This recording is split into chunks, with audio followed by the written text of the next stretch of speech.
एक ऐसे योगी राज में हम पल बढ़ रहे हैं जहां हमारी सुरक्षा पर कोई उंगली नहीं उठा सकता है। IIT से पढ़कर धर्म में आए हैं। जब आप ऐसा कहते हैं इसका मतलब आप हमारे धर्म को बहुत कम आंकते हैं।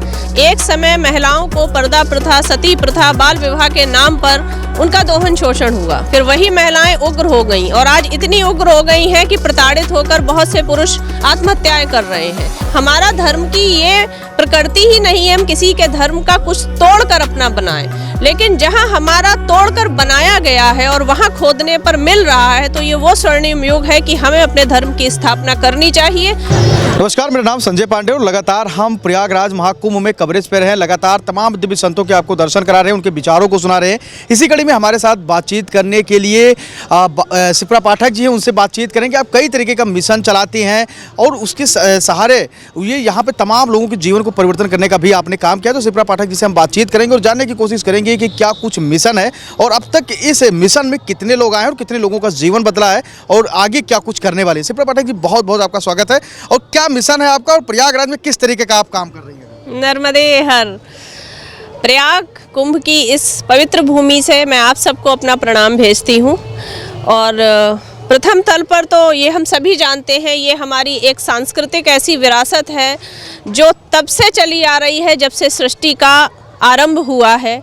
हाँ, इसका स्वरूप धीरे धीरे बदल रहा है और भव्य होता जा रहा है और दिव्य होता जा रहा है। धर्म का ये स्वर्णिम काल है जिसमें हम सब यहाँ आज सम्मिलित हुए हैं और इस सांस्कृतिक धरोहर को साफ सुथरा, भव्य, दिव्य और हरित बनाने के लिए हमारी संस्था पंचतत्व कार्य कर रही है।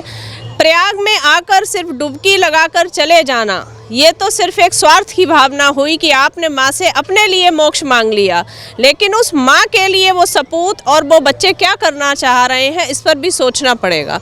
उसी के अंतर्गत हमने एक थैला एक थाली का अभियान चलाया है। निःशुल्क शिविरों में, कुंभों में, साधु संत के अखाड़ों में हम थालियां वितरित कर रहे हैं। अब तक हमारी 17 लाख थालियां और 18 लाख थैले वितरित हो चुके हैं।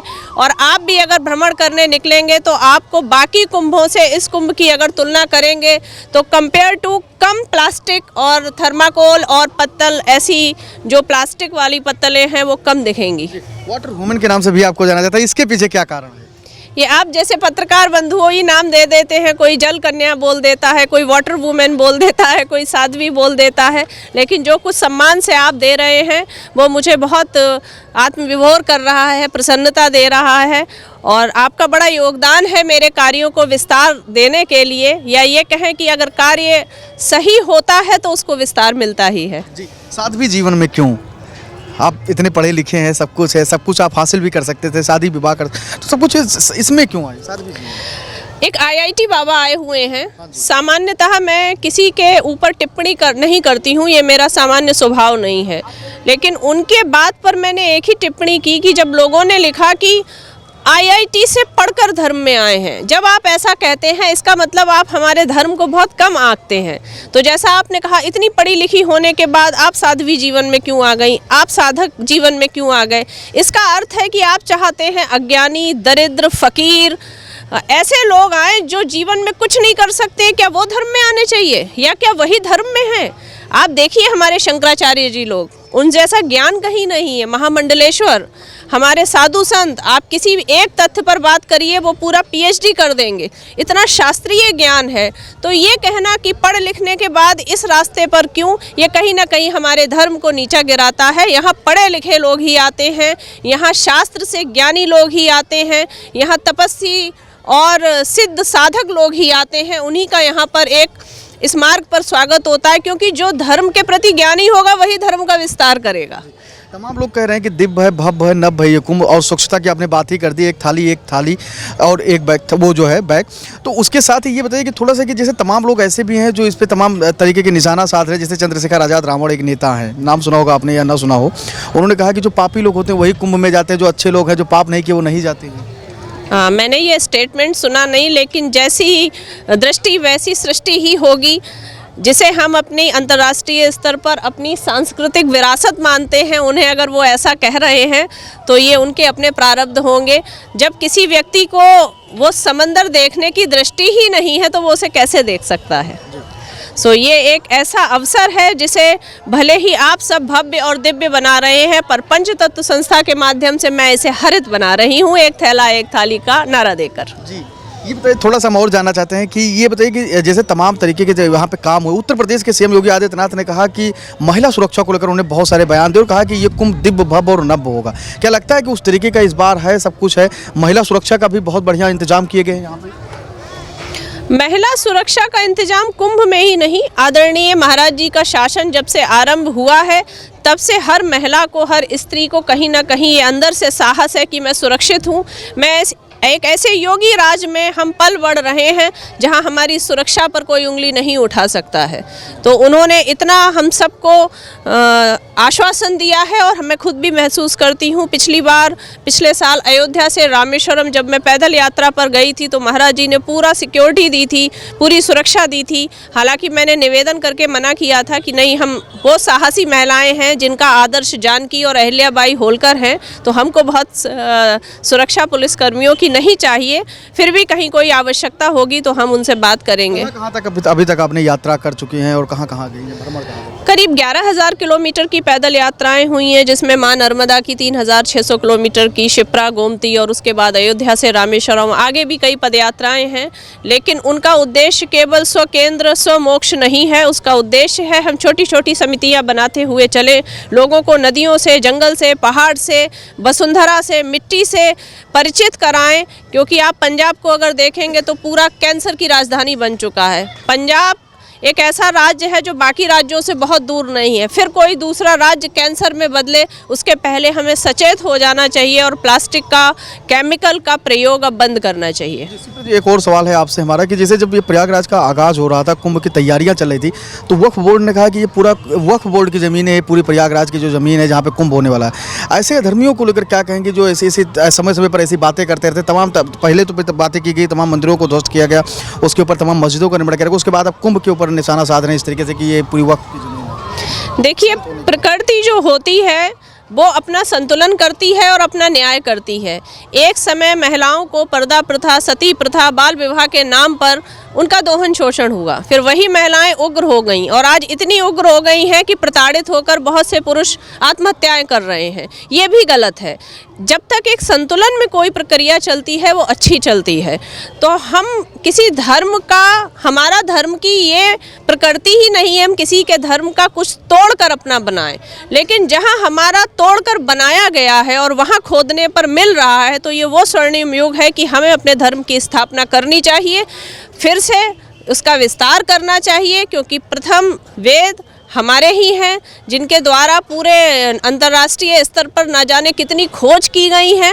तो अगर कोई कह रहा है कि ये ज़मीन हमारी है तो उसके कहने से वो उसकी नहीं हो जाएगी। भले ही रामलला को बहुत प्रतीक्षा करनी पड़ी और हम सबको बहुत प्रतीक्षा करनी पड़ी, पर अंततः रामलला भव्यता से आज बैठे हैं। तो किसी के कहने से, किसी बोर्ड के कह देने से वो ज़मीन उनकी नहीं हो जाएगी। ये बताइए कि धर्म क्या है? लोग जानना चाहते हैं, जैसे जो युवा हैं वो धर्म किस मार्ग पे जाए कि उनको अच्छी सद्गति प्राप्त हो और वो अच्छे मार्ग पे जाए, अच्छा कर्म कर पाए। धर्म क्या है? हर व्यक्ति की धर्म को लेकर अपनी परिभाषा होती है। एक इंटरनेशनल कॉन्फ्रेंस थी अमृतसर में, जिसमें बहुत सारे लोग आए और उन्होंने मुझसे, विदेशों से लोग आए, उन्होंने मुझसे प्रश्न किया, आप अपने ही धर्म की प्रशंसा क्यों करती हैं? मैंने बोला क्योंकि मेरा ही धर्म कहता है वसुधैव कुटुंबकम।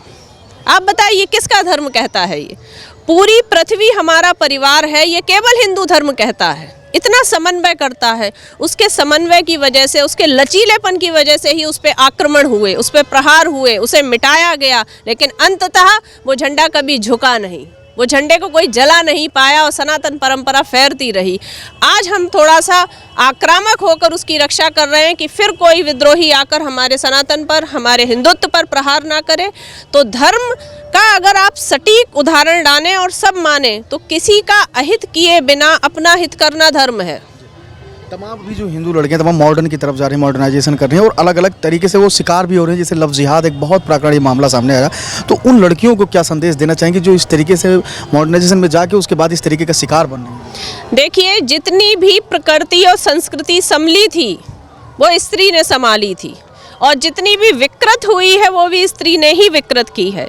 हमारी भारतीय सभ्यता संस्कृति किसके नाम से जानी जाती थी? माँ जानकी, मीराबाई, सावित्री, अहिल्याबाई होलकर, ये वो महिलाएं थीं जिन्होंने संस्कृति और भारत को एक अलग तरीके से स्थापित किया, और उन महिलाओं को आदर्श ना मानकर आज हम बॉलीवुड की नायिकाओं को या ऐसे लोगों को अपना आदर्श आज की बच्चियां मानने लगी हैं। उसी के कारण ये संस्कृति विकृत हुई है। किसी के पहनावे और खाने पर मैं बहुत कटाक्ष नहीं कसती हूँ, पर एक निवेदन बच्चियों से अवश्य है कि आंख बंद करके सोचिएगा, जब आप आंख बंद करती हैं तो आपको सीता जी ज़्यादा भाती हैं या आज की कोई अर्धनग्न होती हुई नायिका भाती है। आप अपनी बेटी को किस रूप में देखना चाहेंगी? जिस रूप में आप अपने घर की बच्चियों को देखना चाहेंगी उसी को अपना आदर्श बना लीजिएगा।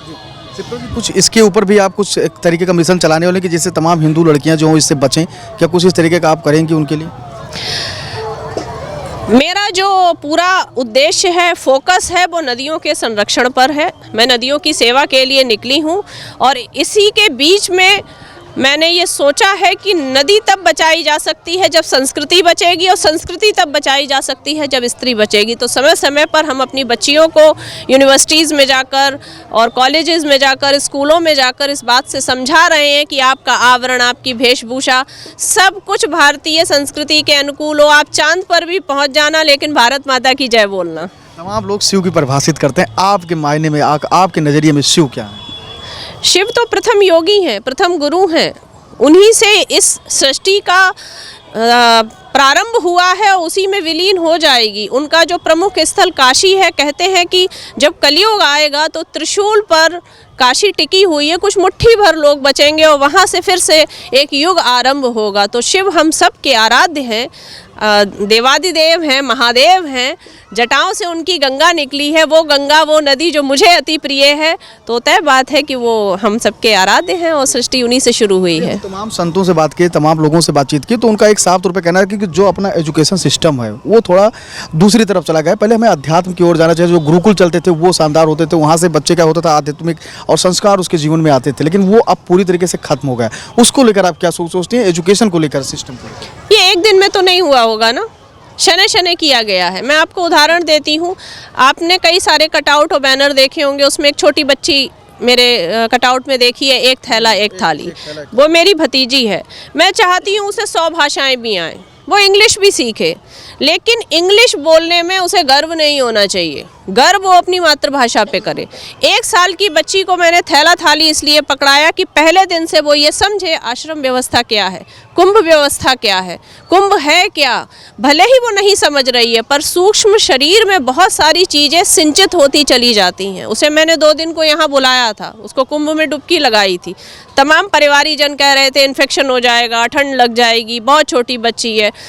आपको मैं उसके कुछ वीडियो उपलब्ध कराऊंगी। वो आते ही झाड़ू लेकर आश्रम में झाड़ू लगा रही थी। तो हम, भले ही आप इंग्लिश पढ़ाइए, आप गुरुकुल व्यवस्थाओं में नहीं भेजना चाह रहे हैं, आप अपने बच्चों को चोटी नहीं रखवाना चाह रहे हैं, पर धर्म तो सिखाइए, संस्कृति तो सिखाइए, पोशाक तो सिखाइए। एक 5 वर्ष की बच्ची अश्लील गानों पर शिक्षक दिवस पर डांस कर रही है और वो करोड़ों क्या लाइक उस पर जा रहा है। वो शिक्षक शिक्षिकाएं क्या कर रहे हैं, वो माँ बाप कैसे उसकी वो छोटी सी ड्रेस लेके आए, उसे कैसे वो एक्शन सिखाए गए जो देखने में भी भद्दे लग रहे हैं। तो इसमें पूरा समाज जिम्मेदार है, अध्यापक, अध्यापिकाएं, पाठ्यक्रम, हमारे बच्चे, हमारे माता पिता, वो सब थोड़े से लाइक और थोड़े से कमेंट के लिए कुछ भी करने को उतारू हैं। एक और बात देखा गया, जब तो कुंभ का आगाज हो रहा था तो कहा गया कि तमाम साधु संतों ने भी ऐलान किया और तमाम लोगों ने कहा कि मुसलमान जो दुकानदार हैं उनको यहाँ पे एंट्री नहीं दी जाएगी। क्या लगता है कि उनके आने से कुछ अधर्म होता है या कुछ इस तरीके से होती है, या फिर व्यवसाय ही करते हैं, उनके भी परिवार है, उनका भी जीविका चलता है? मक्का मदीना में हमारी दुकान आप खुलवा देंगे, हमारा भी व्यवसाय चलवा दीजिए। नहीं आना चाहिए था उनको? नहीं, मेरे प्रश्न का उत्तर दीजिए ना आप। आपने कहा मुसलमानों का भी परिवार है, वो यहाँ, मदीना दूसरे देश में है। अरे वो धर्म स्थल है ना, एक दूसरे देश में क्या है। हमारे देश में हमारी एक विरासत कहीं चल रही है। जब आप उस परंपरा को नहीं मानते हैं, जब आप उस धर्म को नहीं मानते हैं, तो आप उससे व्यवसाय क्यों कर रहे हैं? हाँ, आप आकर उस धर्म को मानते हुए डुबकी लगा रहे हैं, त्रिवेणी को प्रणाम कर रहे हैं तो स्वागत है, आइए दुकान लगाइए, व्यवसाय करिए। मैं तो बिल्कुल कट्टरपंथी नहीं हूँ और मैं बिल्कुल कट्टरता को कभी भी मतलब बहुत प्रिविलेज नहीं लेती हूँ इसमें कि उसका कट्टरता से किसी चीज़ का समाधान नहीं निकलता, लेकिन उधर से इतनी कट्टरता है इसीलिए उत्तर इधर से है। प्रश्न के हिसाब से ही उत्तर होते हैं। अगर एक 30 किलोमीटर के परिवेश में हमारी सनातन संपदा चल रही है और आप उसको नहीं मानते हैं तो सिर्फ व्यवसाय करने क्यों आ रहे हैं? मानने भी आइए ना। मोहन भागवत संचालक जो हैं उन्होंने एक बयान दिया, कहा कि कुछ लोग हिंदू नेता बनने के लिए मंदिर मंदिर कर रहे हैं। आप उसको कैसे देखते हैं कि अब मंदिर मंदिर बंद होना चाहिए, राम मंदिर बन गया उसके बाद ऐसी बातें नहीं करनी चाहिए, उसको आप कैसे देखते हैं उनके इस बयान को? और आप जो कह रहे हैं कि जहाँ जहाँ मंदिर है वहाँ वहाँ पे अब चीज़ें निकल रही हो, संस्कृत बढ़ रहा है, बढ़ चढ़ के। आदरणीय भागवत जी मेरे आदर्श हैं। मैं बहुत छोटी हूँ, उनके किसी बयान पर कटाक्ष करने के लिए या अवहेलना करने के लिए, इस पर अगर आप मेरी व्यक्तिगत राय जानेंगे तो वो बहुत बड़े हैं और उनको हमेशा ऐसे स्टेटमेंट देने चाहिए और दे रहे हैं। खुदाई बंद कर देनी चाहिए, इस प्रकार से संभल में चीज़ें निकल रही हैं। उनका जो स्टेटमेंट था वो आपसी सामंजस्य के लिए होगा, लेकिन हिंदुत्व की भावना कुछ अलग है और जो हिंदू का एक भाव आया है उसने अपने कटे हुए देवी देवताओं के सर देखे हैं तो उसे अंदर से वो दर्द है। अभी मैं जब साउथ घूमने गई थी वहाँ दुर्गा की देवी की और लक्ष्मी देवी की कटी हुई जब मूर्तियाँ देखी तो कहीं ना कहीं पहली बार मेरे मन में आया कि नहीं, हर उस जगह से हमारे देवता देवी बाहर आने चाहिए जो दबे हुए हैं, उन पे किसी और धर्म का कुछ भी बन गया है। तो आपसे शिप्रा पाठक जी जिनसे हमने बातचीत किया, आप एक मिशन चला रही, एक थैला एक थाली, और हमने कई सारे प्रश्न के आपने बेबाकी से राय दिया, चाहे वो पॉलिटिक्स को लेकर हो या फिर धर्म को लेकर हो या फिर नदियों को बचाने को लेकर हो। कैमरा पर्सन शिवांशु के साथ मैं संजय पांडे, फिल्म प्रयागराज महाकुंभ।